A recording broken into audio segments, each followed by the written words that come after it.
प्यारे दोस्तों नमस्ते। आइए हम सुनते हैं सावन स्पेशल भोलेनाथ जी की एक रोचक कहानी अच्छी लगी तो कहानी को लाइक शेयर कमेंट और अपने यूट्यूब चैनल को सब्सक्राइब भी करें। आइए कहानी की शुरुआत करते हैं। शिवपुरी नाम का एक गांव था जहां एक बूढ़ी औरत सावित्री अपने बेटे मोहन के साथ रहती थी। मोहन मजदूरी करके अपना घर खर्च चलाता था। मोहन अब जवान हो गया था, इसलिए उसकी माँ सावित्री ने उसका विवाह करने का विचार किया। फिर उसने पास के एक गांव की लड़की सोना से उसका विवाह करा दिया। सोना एक बहुत ही संस्कारी और सुंदर और गुणवान लड़की थी। वो भगवान शिव की बहुत बड़ी भगत थी। वो हर सावन भोलेनाथ जी के व्रत रखती। सुबह जल्दी उठकर नहाकर वो पूजा पाठ करती। ऐसे ही समय बीतता गया और फिर से सावन का महीना शुरू हो गया। सोना बोलती है, कल तो सावन है, कल जल्दी उठकर स्नान करके महादेव जी को जल अर्पित करूंगी और उनकी पूजा भी करूंगी। इस बारे में जाकर सोना ने अपनी सास से बात की।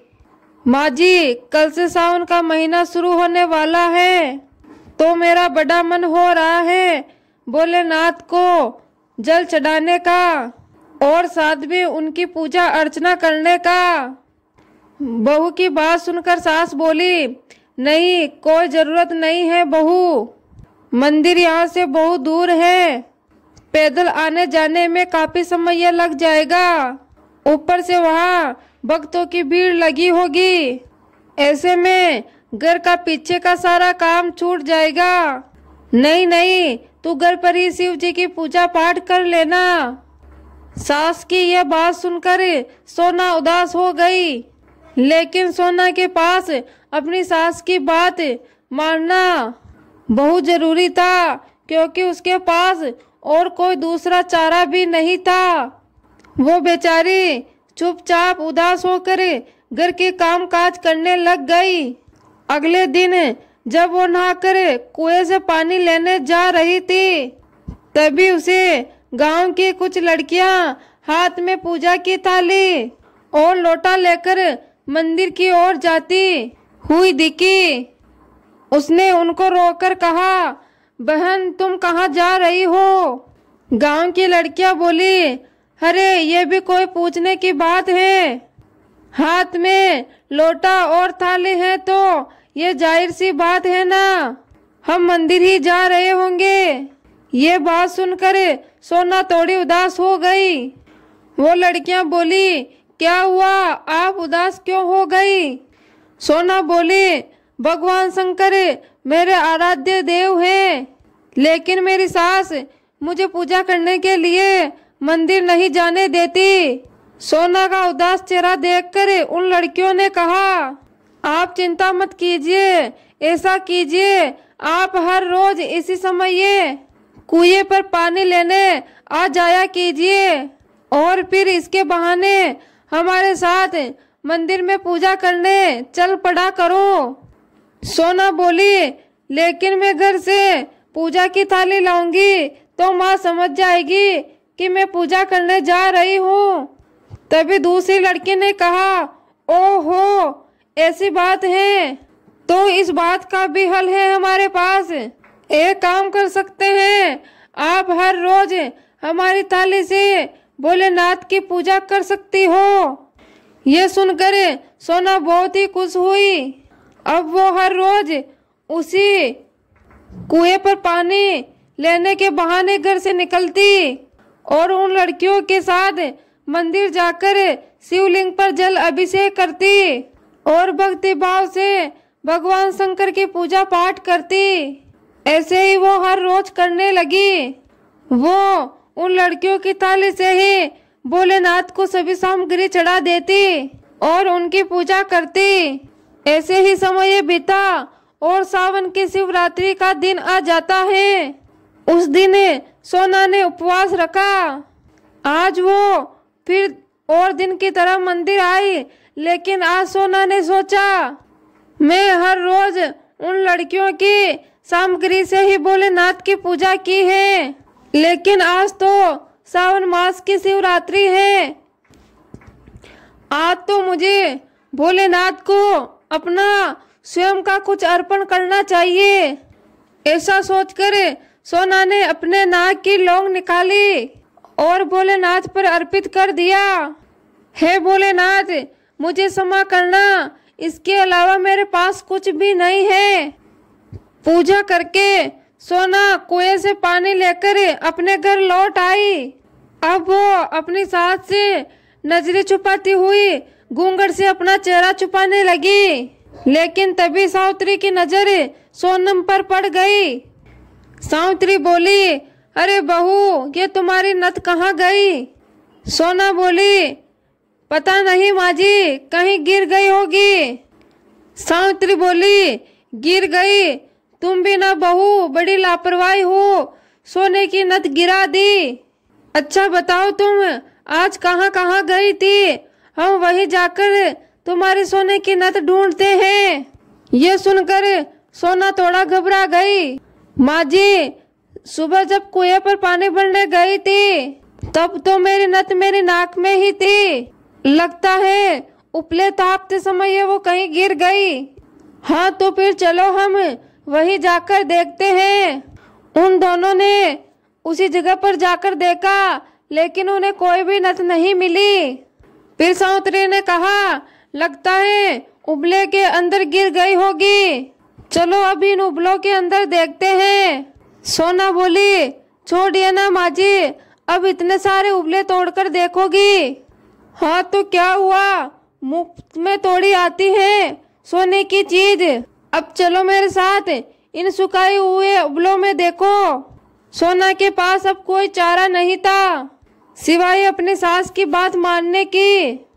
वो भी अपनी सास का साथ देते हुए झूठ मूठ से उबलों में लूंग ढूंढने की कोशिश करने लगी। फिर उन दोनों ने उबले तोड़ने शुरू किए। जैसे ही उन दोनों ने एक एक उबला तोड़ा तो उन दोनों उबलों में से सोने की नथ निकली। ये देखकर दोनों सास बहू हैरान हो जाती हैं।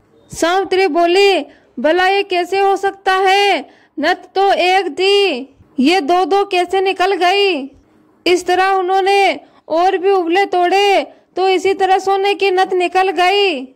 ऐसा करते करते हर उबले में से सोने की नथ निकलना शुरू हो गई। ये देखकर दोनों सास बहू हैरान रह गई। ऐसा कैसे हो सकता है? मुझे तो यकीन ही नहीं हो रहा। सोना बोली, ये सब मेरे भोलेनाथ का चमत्कार है। उनके चमत्कार से ही ये सब हुआ है। मैंने उनको एक नथ चढ़ाई और उसके बदले उन्होंने इतने सारे नथों का ढेर कर दिया। सावित्री बोली, क्या मतलब? फिर सोना ने अपनी सास को सारी बात बताई। तभी वहां शिव जी प्रकट होते हैं। दोनों सास बहू देखती हुई रह जाती हैं और अपने हाथ जोड़ लेती हैं। शिव जी बोले, ये सब चमत्कार मैंने किया है अपनी भगत सोना की भक्ति देखकर। सावन मास में हर सोमवार इसने मुझ पर जल अर्पित किया है। आज से तुम्हें किसी चीज की कोई कमी नहीं होगी। ये कहकर महादेव वहां से अंतर्ध्यान हो जाते हैं। सावित्री बोली, मेरी ही गलती थी बहू, जो तुझे मंदिर नहीं जाने दिया। पर अब तू चिंता मत कर, हम दोनों हर रोज ही अब मंदिर जाया करेंगे और मंदिर जाकर भोलेनाथ पर जल अर्पित करके उनकी पूजा पाठ और गुणगान करेंगे। ये सुनकर सोना बहुत ही खुश हुई। अब वो दोनों सास बहू हर साल सावन में भगवान शंकर की पूजा पाठ करने लगी।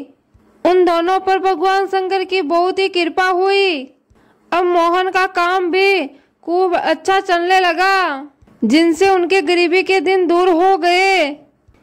सावन मास में पड़ने वाली शिवरात्रि के दिन भगवान शंकर की पूजा करने से वो बहुत जल्दी अपने भक्तों पर प्रसन्न होते हैं।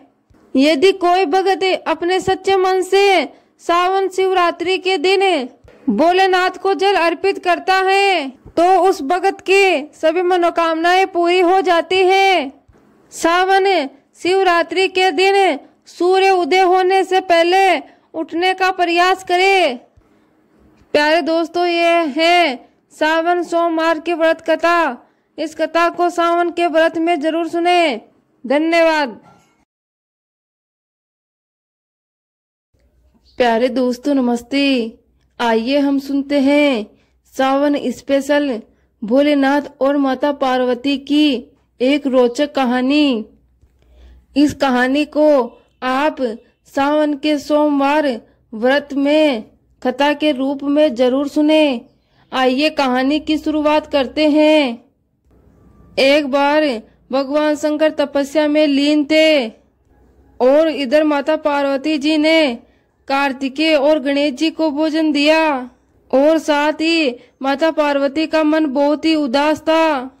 तभी नारद मुनि जी वहां आ जाते हैं। नारायण नारायण। प्रणाम माते। पार्वती बोली, प्रणाम देवर जी, आइए आप भी भोजन ग्रहण कीजिए। नारद जी बोले, खीर पूरी माते। महादेव जी को भी खीर पूरी बहुत ही पसंद है, परंतु वे हैं कहाँ? कहीं आसपास दिखाई नहीं दे रहे। यह बात सुनकर माता पार्वती बोली, होना कहाँ है, वो तो अपना अधिकतम समय ये तपस्या में ही लीन रहते हैं। आज खीर बनाई थी, शायद खीर की खुशबू से वो अपनी तपस्या से उठ जाएंगे और साथ में थोड़ा कुछ खा लेंगे।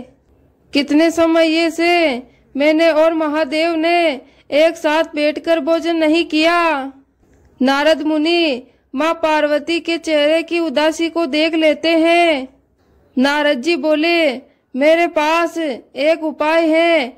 आप भगवान शिव की आराधना करोगी तो वो आपकी इच्छा जरूर ही पूरी करेंगे। माता पार्वती बोली, बताइए ना देवर जी, ऐसा क्या उपाय है जिससे मैं उनसे जो भी मांगूंगी वो मेरी इच्छा पूरी कर देंगे। नारद जी बोले, माते, अगर आप श्रावण मास में की जाने वाली कावड़ यात्रा करके गंगा जल से महादेव के शिवलिंग का अभिषेक करें तो महादेव आपसे अत्यधिक प्रसन्न होंगे। कहते हैं जो भी भक्त अपने सच्चे मन से कावड़ यात्रा पूरी करता है, भगवान भोलेनाथ उस भगत की इच्छा बहुत जल्दी पूरी कर देते हैं। आप इस कावड़ यात्रा का लाभ उठाकर महादेव जी को प्रसन्न कर सकती हैं, लेकिन इस यात्रा को पैदल ही चलकर पूरा करना होता है। इसके लिए आप किसी भी शक्ति या चमत्कार को अपने लिए उपयोग नहीं कर सकती, तभी आपको इस कावड़ यात्रा का पूरा फल प्राप्त होगा।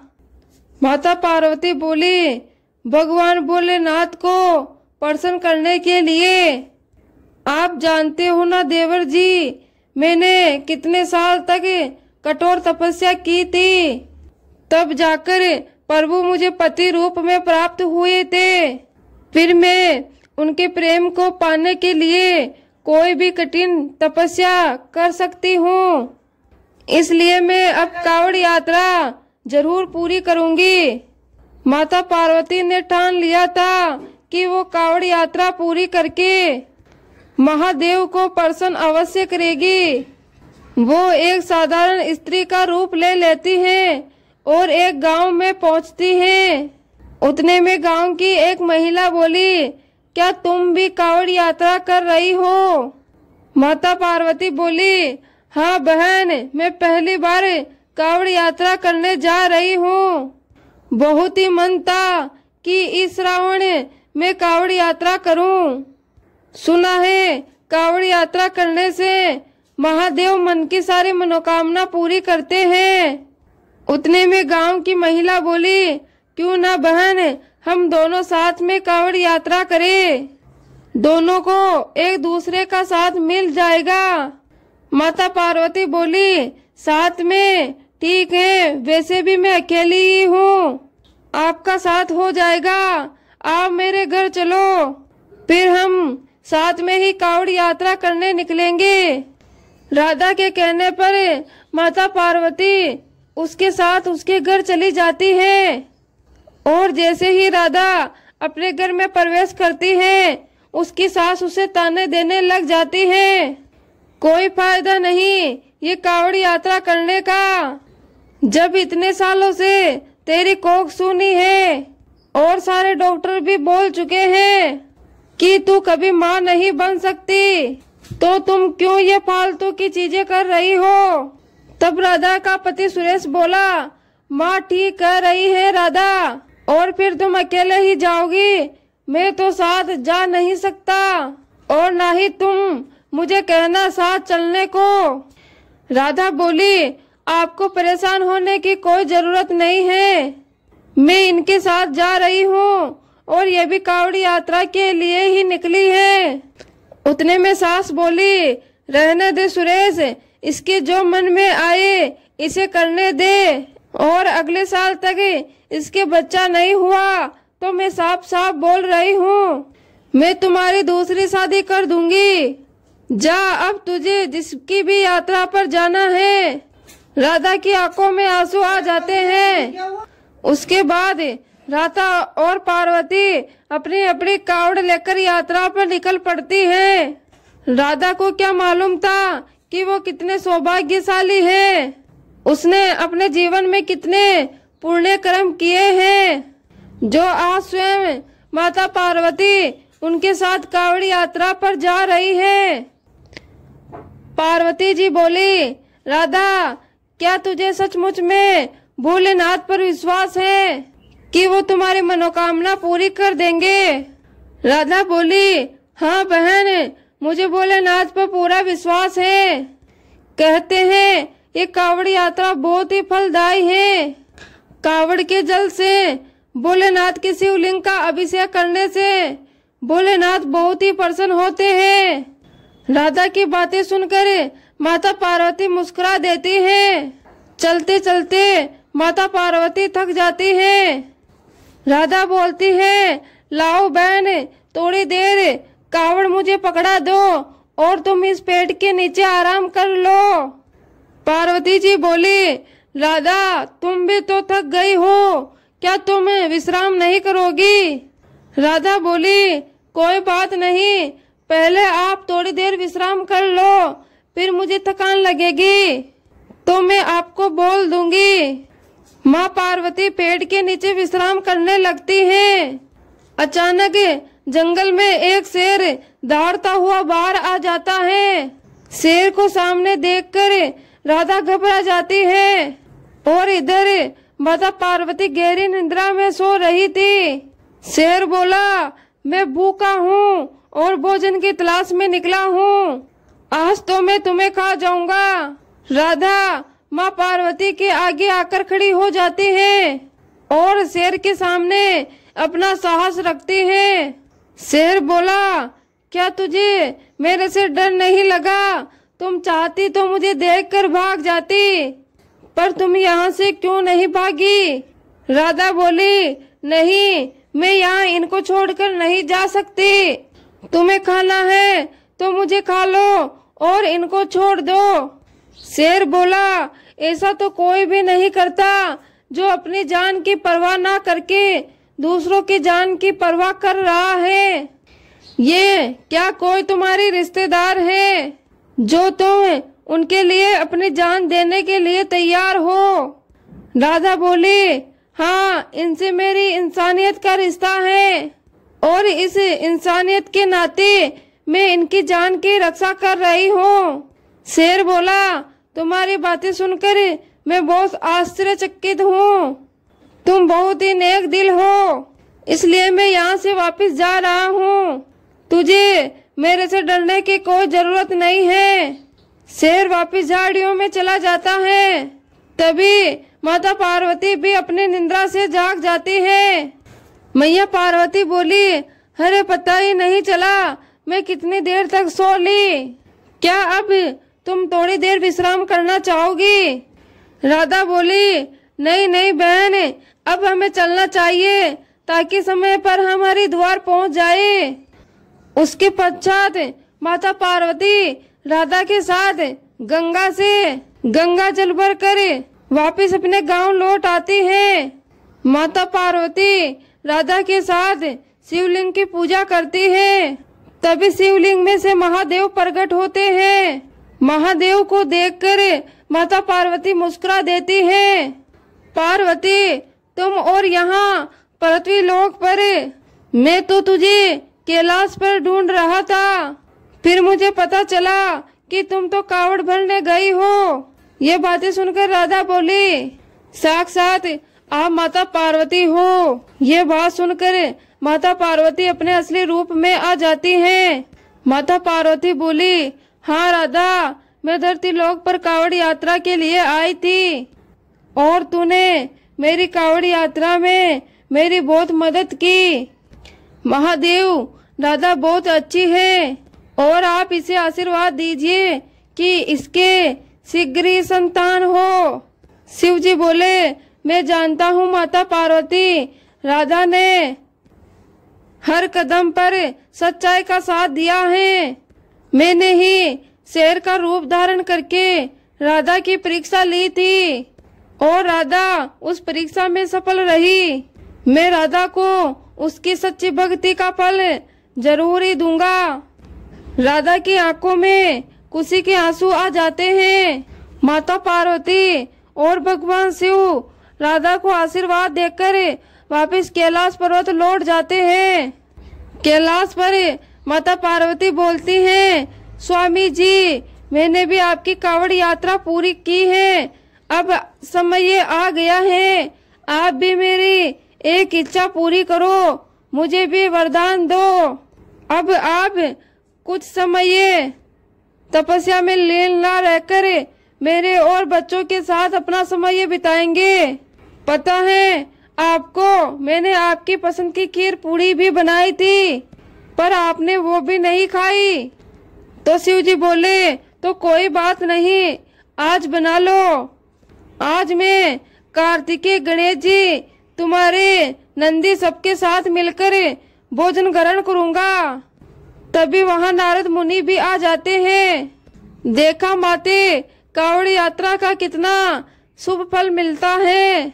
अब तो आप मान गई, कावड़ यात्रा करने वाले सभी भक्तों की इच्छा भोलेनाथ जी जरूर पूरी करते हैं। मैया पार्वती बोली, बिल्कुल देव ऋषि नारद जी, आप बिल्कुल सही कह रहे थे। अच्छा, मैं आज फिर से खीर पूरी बनाऊंगी। अब आप भी सबके साथ भोजन करके ही जाना। तो प्यारे दोस्तों, ये थी माता पार्वती की कावड़ यात्रा की कहानी। कैसी लगी? उम्मीद करती हूँ आपको ये कहानी पसंद आई होगी। पसंद आई हो तो कहानी को लाइक, शेयर, कमेंट और अपने YouTube चैनल को सब्सक्राइब करें। हर हर महादेव। धन्यवाद।